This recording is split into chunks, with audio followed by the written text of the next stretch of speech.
आज का हमारा टॉपिक विजयनगर और बहमनी साम्राज्य से रिलेटेड है। आज हम पढ़ेंगे विजयनगर राजवंश के बारे में, विजयनगर साम्राज्य के दौरान प्रशासन और अर्थव्यवस्था, स्थानीय प्रशासन, आयंगर व्यवस्था, विदेशी व्यापार, आंतरिक व्यापार और नगरीय जीवन, विजयनगर साम्राज्य के दौरान समाज, और वहीं बहमनी सल्तनत में बहमनी सल्तनत का राजनीतिक इतिहास, साम्राज्य का पतन और बहमनी साम्राज्य के विघटन के बाद अस्तित्व में आए 5 साम्राज्यों के बारे में जानने वाले हैं। और साथ ही इस अवधि से संबंधित विदेशी यात्रियों के वृत्तांत के बारे में भी हम जानेंगे। तो चलिए वीडियो को शुरू करते हैं। वीडियो को शुरू करने से पहले जो चैनल पे नए आए हुए हैं या जिन्होंने सब्सक्राइब नहीं किया है तो हमारे YouTube चैनल को सब्सक्राइब करें और वीडियो को अंत तक देखिएगा, बहुत महत्वपूर्ण जानकारी मैं आपको देने वाला हूं। तो चलिए वीडियो को शुरू करते हैं। तो 14वीं शताब्दी में दक्षिण भारत में 2 शक्तिशाली राज्यों का उदय हुआ था, जिसमें विजयनगर साम्राज्य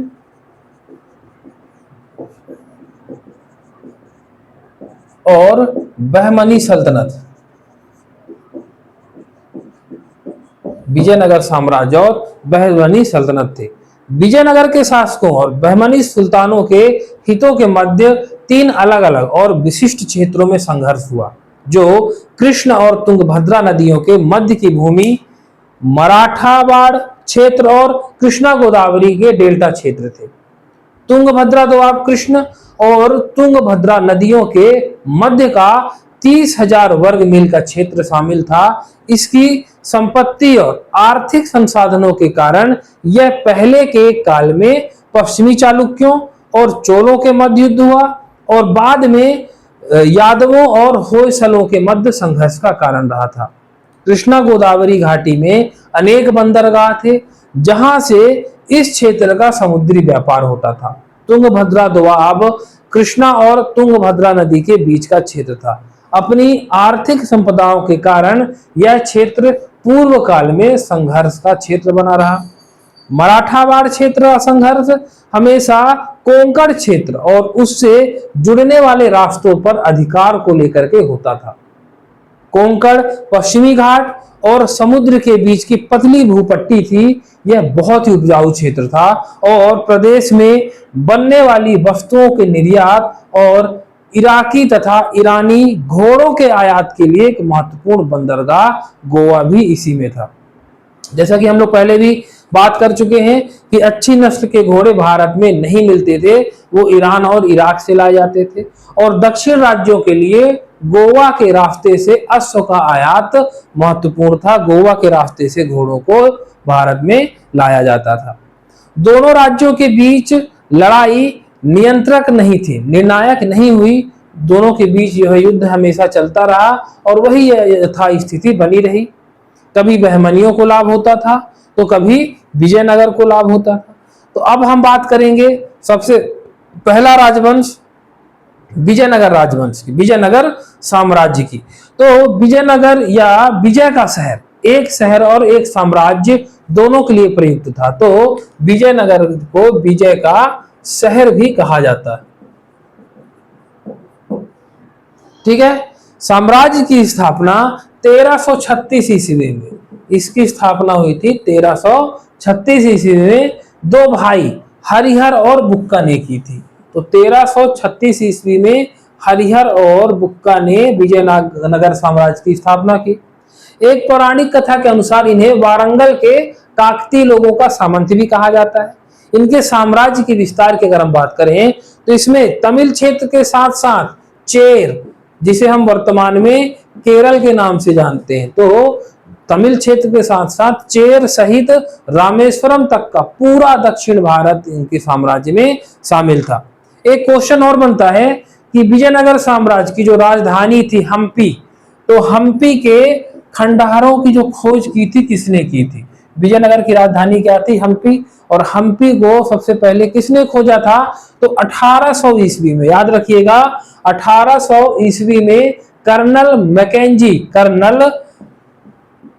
कर्नल कॉलिन मैकेंजी ने पहली बार जो है विजयनगर साम्राज्य की राजधानी हम्पी की खोज की थी और उन्होंने स्थल का पहला सर्वेक्षण मानचित्र भी तैयार किया था। याद रखिएगा, बहुत इंपॉर्टेंट है। विजयनगर साम्राज्य में हम बात करें तो इसमें 4 राजवंशों का शासन था। विजयनगर साम्राज्य में 4 राजवंशों का शासन था। कौन कौन से? तो पहला संगम वंश था, संगम वंश, याद रखिएगा। दूसरा सुलुभ वंश था, पहला संगम वंश था, दूसरा सुलुभ वंश था, तीसरा तुलुभ वंश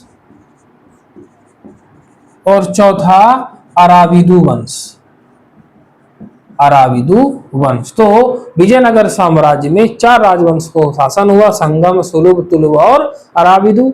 अब हम बात करते हैं संगम वंश की। तो संगम वंश की जो शुरुआत हुई वो होती है 1336 ईस्वी में। हरिहर और बुक्का नाम के 2 भाइयों ने इस वंश की स्थापना की और यह राजवंश 1485 ईस्वी तक 1485 ईस्वी तक अस्तित्व में रहा है। इसके संस्थापक थे हरिहर और बुक्का। ये मूल रूप से वारंगल के काकतीयों के सामंत थे। हरिहर बुक्का कौन थे? तो काकतीय के सामंत रहे हैं। इन्होंने तुंगभद्रा नदी के दक्षिणी तट पर अपने गुरु विद्यारण्य की स्मृति में, इनके गुरु का नाम क्या है? विद्यारण्य, और विद्यारण्य की स्मृति में विद्यानगर या विजयनगर के एक नए शहर की स्थापना की थी और हम्पी शहर को क्या बनाया इन्होंने? राजधानी बनाया। याद रखिएगा, हम्पी शहर जो है वो सुलुभ वंश की राजधानी थी। इसके बाद इसमें शासक हुए देवराय प्रथम। देवराय प्रथम, हरिहर बुक्का के बाद आते हैं देवराय प्रथम और इनका शासनकाल था 1406 से 1422 ईस्वी। वीडियो को लास्ट तक देखिएगा, बहुत इंपॉर्टेंट टॉपिक है ये और मैं आपको हर एक छोटी चीजें बताने वाला हूं। तो देवराय प्रथम 1406 से 1422 ईस्वी तक इनका शासनकाल था। इतालवी यात्री निकोलो कोंटी और रूसी व्यापारी निकितिन ने इनके शासनकाल के दौरान राज्य का दौरा किया था। तो इतालवी यात्री निकोलो कोंटी और निकितिन, ये इतालवी यात्री हैं और यही यात्री देवराय प्रथम के शासनकाल के दौरान राज्य का दौरा किया था। मथुरा इनके दरबार में थे। मथुरा जो कन्नड़ के 15वें जैन तीर्थंकर हैं, मथुरा, ये इनके दरबार में थे और इन्होंने धर्मनाथ पुराण लिखा था। याद रखिएगा, मथुरा कन्नड़ के 15वें, कन्नड़ भाषा में धर्मनाथ पुराण लिखने वाले 15वें जैन तीर्थंकर के जीवन पर इन्होंने क्या लिखा? धर्मनाथ पुराण लिखा था। साथ ही श्रवण बेलगोला के गोमतेश्वर की स्तवन में एक कविता लिखी। इन्होंने श्रीनाथ जो तेलुगु कवि हैं उनको संरक्षण दिया, जिन्होंने हर विलास लिखा था। हजारे राम मंदिर का निर्माण इन्हीं के शासनकाल के दौरान हुआ था। तो हजारे राम मंदिर का निर्माण किसके शासनकाल के दौरान हुआ? देवराय प्रथम के शासनकाल के दौरान हुआ है। मल्लपनगुडी में मल्लिकार्जुन मंदिर में कन्नड़ शिलालेख और श्रीरंगम शिलालेख इन्हीं के शासनकाल के हैं। तो मल्लपनगुडी में मल्लिकार्जुन मंदिर में कन्नड़ शिलालेख और श्रीरंगम शिलालेख इन्हीं का है। अगले शासक हैं देवराय प्रथम। अगले शासक हैं देवराय प्रथम, याद रखिएगा, देवराय द्वितीय कहलाएंगे, देवराय द्वितीय, और इनका शासनकाल है 1425 से 1446 ईस्वी। देवराय प्रथम ये हैं, देवराय द्वितीय यहाँ 1425 से 1446। संगम वंश के शासकों में सबसे महान माने जाते हैं। इन्होंने कन्नड़ भाषा में प्रसिद्ध रचना लिखी, सोबगिना, सोने और अमरुका। इनका संस्कृत ग्रंथ महानाटक सुधा निधि है। इन्होंने ब्रह्म सूत्र पर भाष्य भी लिखा है। याद रखिएगा, ये बहुत विद्वान थे। इन्होंने सोबगिना, सोने और अमरुका और संस्कृत ग्रंथ महानाटक सुधा निधि लिखी और ब्रह्म सूत्र पर भाष्य भी लिखा।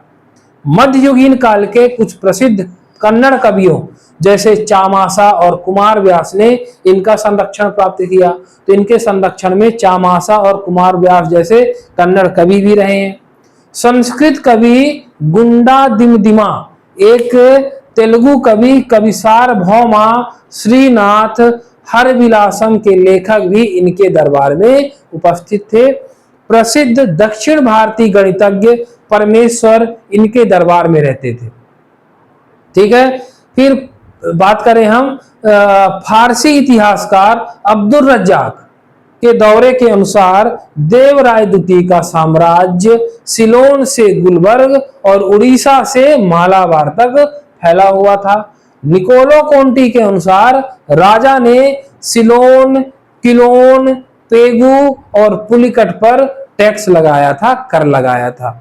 तो इस तरीके से यहाँ पर विजयनगर साम्राज्य के संगम वंश के शासकों में हरिहर बुक्का, देवराय प्रथम और देवराय द्वितीय का शासन काल रहा है। और इसके बाद आता है अगला सालू वंश 1485 से 1405 ईस्वी, याद रखिएगा। दूसरा है सालू वंश, सालू वंश जिसका शासन काल, जिसका समय काल 1485 से 1505 ईस्वी तक रहा, जब संगम वंश का पतन हो जाता है और सालू वंश की स्थापना होती है, साम्राज्य की स्थापना होती है। और इसके संस्थापक थे सालू नरसिंह। कौन थे? सालू नरसिंह सालू वंश के संस्थापक थे। पहला यूरोपीय और पुर्तगाली, सबको याद होगा, सबको पता होगा, वास्को डी गामा 1498 में कालीकट में भारत आया था। किसके समय आया था? तो सालू वंश के सालू नरसिंह के शासनकाल के दौरान 1498 में पहला यूरोपीय और पुर्तगाली वास्को डी गामा कालीकट में भारत आया था। अगला राजवंश है तुलुव राजवंश। तुलुव राजवंश, तुलुव राजवंश का जो शासन काल है, जो समय काल है, वो 1505 से 1570 ईस्वी का माना जाता है। याद रखिएगा, 1505 से 1570 ईस्वी का इनका शासन काल माना जाता है। और इसके जो संस्थापक थे तुलुव नरसिंह नायक। याद रखिएगा, संस्थापक का नाम है तुलुव नरसिंह नायक। तुलुव नरसिंह नायक इसके संस्थापक थे। इसके बाद में कृष्णदेवराय आते हैं। कृष्णदेवराय जो तुलुव राजवंश के दूसरे राजा थे और इनके पिता का नाम था तुलुव नरसिंह नायक। ये कृष्णदेवराय के पिता थे। कृष्णदेवराय का जो शासनकाल है, कृष्णदेवराय का शासनकाल 1509 से 1529 ईस्वी था। 1509 से 1529 ईस्वी का इनका शासनकाल रहा है। विजयनगर के शासकों में सबसे महान माने जाते हैं। इन्हें कई उपाधियां भी मिली, जैसे आंध्र भोज है, आंध्र पितामह, ये इनकी उपाधियां, आंध्र भोज, आंध्र पितामह जैसी इन्हें उपाधियां मिली। इन्हें अभिनव भोज भी कहा गया। यवनराज तपनाचार्य की भी उपाधि मिली। ये इनके पुर्तगाली गवर्नर अल्बुकर्क के ये समकालीन थे और मुगल सम्राट बाबर तथा अल्बुकर्क ने कृष्णदेवराय के दरबार में अपने राजदूत भी भेजे थे।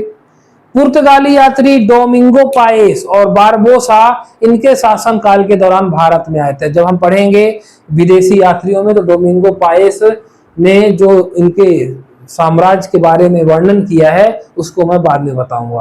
तो पुर्तगाली यात्री डोमिंगो पाएस और बारबोसा किसके शासनकाल में आए? तो कृष्णदेवराय के शासनकाल में आए। हम्पी में कृष्ण मंदिर में कृष्णदेवराय का कन्नड़ शिलालेख दिनांक 1513 ईस्वी और उड़ीसा के गजपति साम्राज्य के खिलाफ इनकी जीत का वर्णन करता है। तेलुगु के 8 प्रतिष्ठित विद्वान, जिन्हें अष्ट दिग्गज के नाम से जाना जाता था, इनके दरबार में उपस्थित थे, जिनमें सबसे प्रसिद्ध अल्लासानी पेदन्ना, जो तेलुगु कविता के पिता माने जाते हैं, दूसरे धुरजाति और तीसरे तेनाली रामकृष्ण थे, जो इनके नवरत्नों में अष्टदिग्गजों में सबसे महान थे। इन्होंने तेलुगु, कन्नड़ और तमिल कवियों को समान रूप से अपना संरक्षण दिया। इनके काल में विभिन्न भाषाओं में विपुल साहित्य की रचना हुई। कृष्णदेवराय ने स्वयं तेलुगु में अमुक्त माल्याद्धा, जाम्बवती कल्याणम और संस्कृत में ऊषा परिणयम की रचना की थी। तो कृष्णदेवराय ने खुद क्या किया है? तेलुगु में अमुक्त, माल्यधा, जाम्बवती कल्याणम और संस्कृत में उषा परिणयम की रचना की। वह अपनी मातृभाषा तुलु सहित कई भाषाओं में निपुण थे। तेलुगु साहित्य का स्वर्ण युग इनके समय काल को माना जाता है। याद रखिएगा, तेलुगु साहित्य का स्वर्ण युग कृष्णदेवराय के समय को माना जाता है। इनमें कुछ प्रसिद्ध शैल मंदिर भी इन्होंने बनवाया था, जिन्हें विठल स्वामी, हजारा राम स्वामी मंदिर विजयनगर में बनवाया। तिरुपति का प्रसिद्ध मंदिर इनके समय में निर्मित किया गया था। इन्होंने अपनी माता के नाम पर विजयनगर के पास नागलपुरम नाम के शहर की स्थापना कराई थी, नगर की स्थापना कराई थी, उपनगर बस्ती की स्थापना कराई थी। किस नाम से? नागलपुरम, अपनी माता के नाम पर। इन्होंने भरतनाट्यम और कुचिपुड़ी जैसे शास्त्रीय नृत्य रूपों को प्रोत्साहित किया था, जो कृष्णदेवराय के शासन काल के दौरान अपनी विकसित अवस्था में पहुंचे थे। अब बात करें इनके अष्टदिग्गजों की, तो अष्टदिग्गजों में जो है इनका नाम है अल्लासानी पेदन्ना। जो इनके 8 विद्वान रहे हैं उनमें पहला नाम है अल्लासानी पेदन्ना, दूसरा है नंदी थिम्मन्ना। याद रखिएगा, नंदी थिम्मन्ना, पहला अल्लासानी पेदन्ना, दूसरा नंदी थिम्मन्ना, तीसरे हैं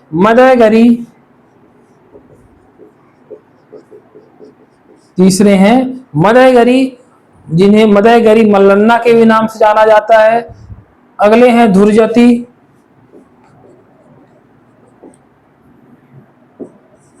चौथे हैं धुरजती भी इनके अष्टदिग्गजों में शामिल थे। धुरजती के बाद है अय्याल राजू राम भद्रुगी।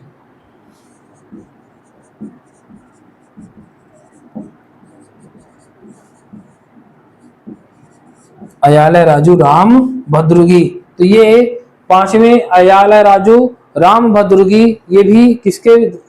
कृष्णदेवराय के अष्टदिग्गजों में शामिल थे। इसके बाद है पिंगल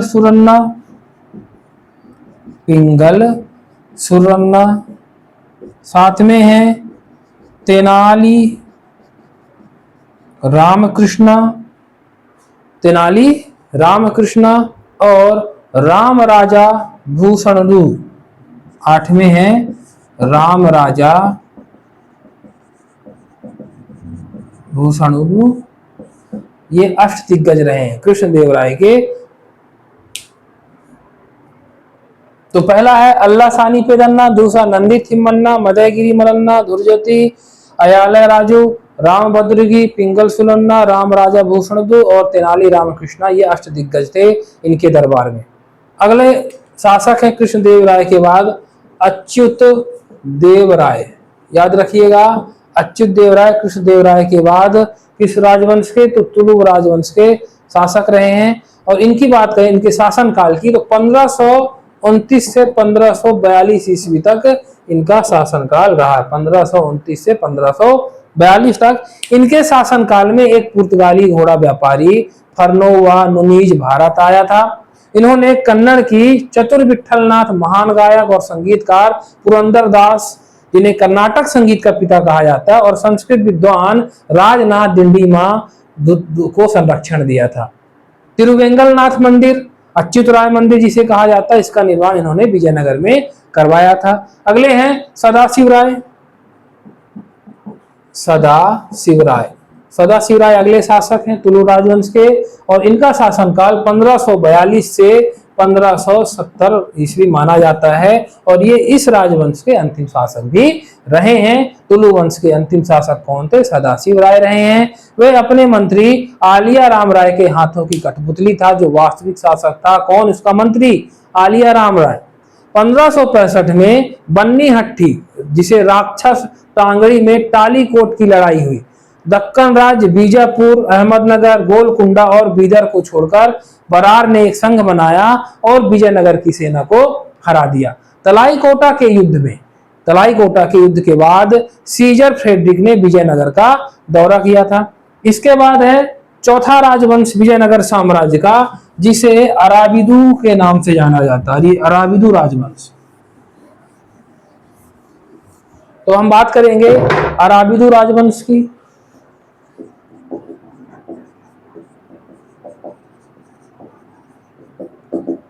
अराबिदु राजवंश 17वीं शताब्दी के अंत तक रहा है।